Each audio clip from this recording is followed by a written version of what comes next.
27 November 2025 আজকের দিনে কোন কোন রাশির বন্ধুদের কোন কোন চাকরির ক্ষেত্রগুলো ভালো হতে যাচ্ছে সে সম্পর্কে আলোচনা। মেষ রাশিদের মাঝারি ভালো পাবেন project management, sports coaching, engineering ক্ষেত্র, প্রশাসনিক, সেনা এবং পুলিশ বিভাগে। বৃষ রাশি খুব ভালো হতে যাচ্ছে ব্যাংক, ফাইন্যান্স, লাক্সারি ব্র্যান্ড ম্যানেজমেন্টের, হোটেল ম্যানেজমেন্ট এবং বিউটি ইন্ডাস্ট্রি।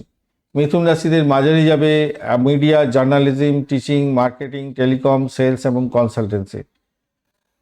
কর্কট রাশির মোটামুটি যাবে nursing, hospital, shipping, logistic, food industry, HR.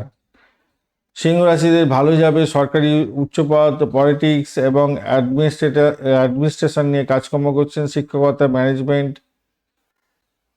কন্যা রাশিদের ভালো যাবে account, audit, pharmaceuticals, data analytic, সচিবালয়ের কাজ, হেলথ কেয়ার। তুলা রাশিদের ভালো যাবে, খুব ভালো যাবে law, consultancy, fashion designing, diplomacy, PR এবং বিউটি কসমেটিক ইন্ডাস্ট্রি। বৃশ্চিক রাশিদের ক্ষেত্রে মাঝারি যাবে রিসার্চ, ইন্স্যুরেন্স, ট্যাক্সেশন, গোয়েন্দা বিভাগ এবং সাইকোলজি।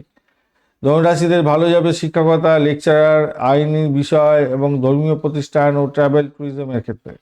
মকর রাশিদের অত্যন্ত ভালো হতে যাচ্ছে সকালবেলা থেকে দুপুর পর্যন্ত সরকারি চাকরি, সিভিল ইঞ্জিনিয়ারিং, ম্যানেজমেন্ট, সিমেন্ট, খনি এবং ব্যাংক উচ্চপদের ক্ষেত্রে ভালো হতে যাচ্ছে। কুম্ভ রাশিদের বিকালের পরে আইটি, সফটওয়্যার, এয়ারপেস আর এনজিও, ইলেকট্রনিক্স, ইলেকট্রিক্যাল এবং রিসার্চ, সায়েন্স রিসার্চ এবং স্টার্ট আপের ক্ষেত্রে। দুপুরের পরে একটু সব গয়নাগাটি, ফ্যাশন এই সমস্ত ক্ষেত্রে সতর্কতার দরকার।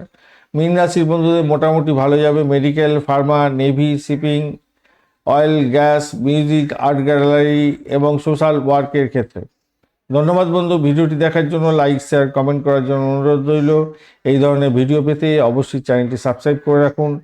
আর বার্ষিক রাশিফল 2026, নক্ষত্রফল 2026 অলরেডি দেওয়া হয়েছে। আর বিস্তারিত জানতে আজকের দিনে রাশিফল, লগ্নফল এবং নক্ষত্রফলের ভিডিও এবং পঞ্চাঙ্গের ভিডিও দেখতে ভুলবেন না।